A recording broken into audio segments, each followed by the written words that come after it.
When life gives you lemon, make lemonade from it and enjoy. For in its flavor, you find the strength to face another day. With a smile and a heart full of joy. This was the case of a beautiful girl called Iniobong, who lived in the city of Calabar. In the vibrant city of Calabar, where the warmth of the Nigerian sun meets the richness of cultural heritage, Iniobong's story unfolds.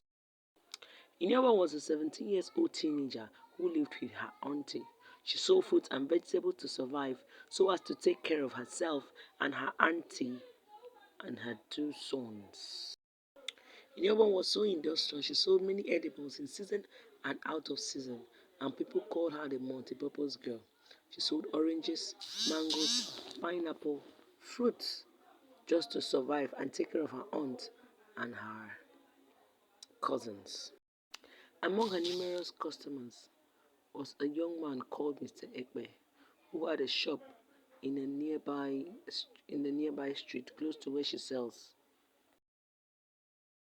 Mr. Ekpe was nothing short of a benevolent fellow who usually buys from Minnie. Even when it seemed he had no need for the food at the moment, he usually bought. And sometimes he buys and keeps and he gets bad. But he patronizes Iniobong every other day. Iniobong was sure that no matter the quantity of fruit she had, she would meet her target. After all, in her mind, why do I have a customer like Uncle Ekwe? She smiled. He will always buy for himself or for his friends or for someone in the family. Everyone praised Ini for her nature. She had a hustling spirit and was admired by all.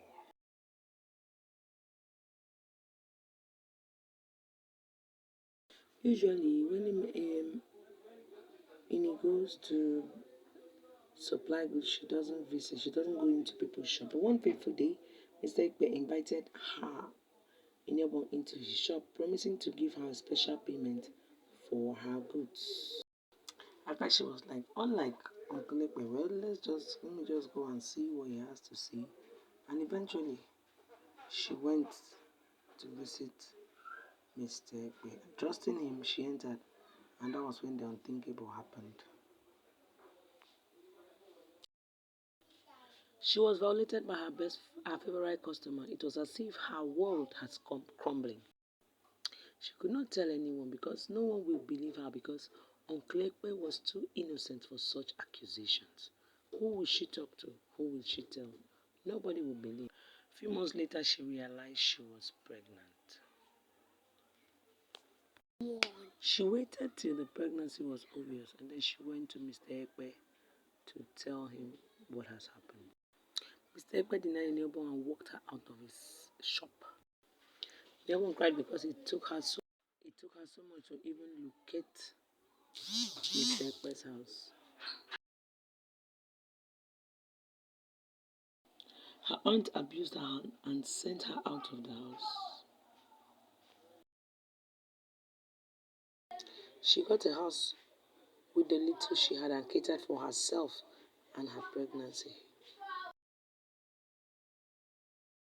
The community mocked and abused her, calling her names and blaming her for the situation. So many people called her different things for different reasons. Determined to survive, Iniobong continued hawking, facing ridicule and abuse. That no matter what, she must strive, she must succeed, and she must make it in life. She gave birth to a beautiful baby girl, and despite the challenges, she took care of her baby girl. She worked hard to provide for her daughter.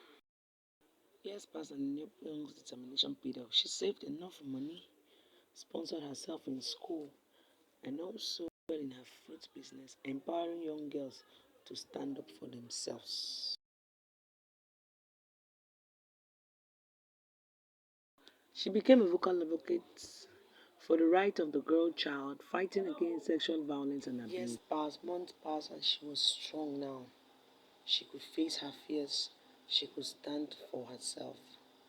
And everyone celebrated her for the milestone she had been able to grant and how far she could stand on her own. Everyone praised her for not allowing the situations around her and around her life to determine her future. Then one day, by this time, Ms. Zegbe was exposed by girls who worked in the community of how he violated street hawkers and felt they had no voice. And the girls were angry and needed help because no one could help them. When Iniobong decided to sue Ekpe for his misdeeds, many people in the community questioned her decision. Why stir up the past? They asked. You've achieved so much. Why seek revenge? But Iniobong knew that her fight was not just about her. It was about the countless girls who suffered in silence and needed a voice and a shoulder to lean on. She wanted to show them that they didn't have to be victims of circumstances.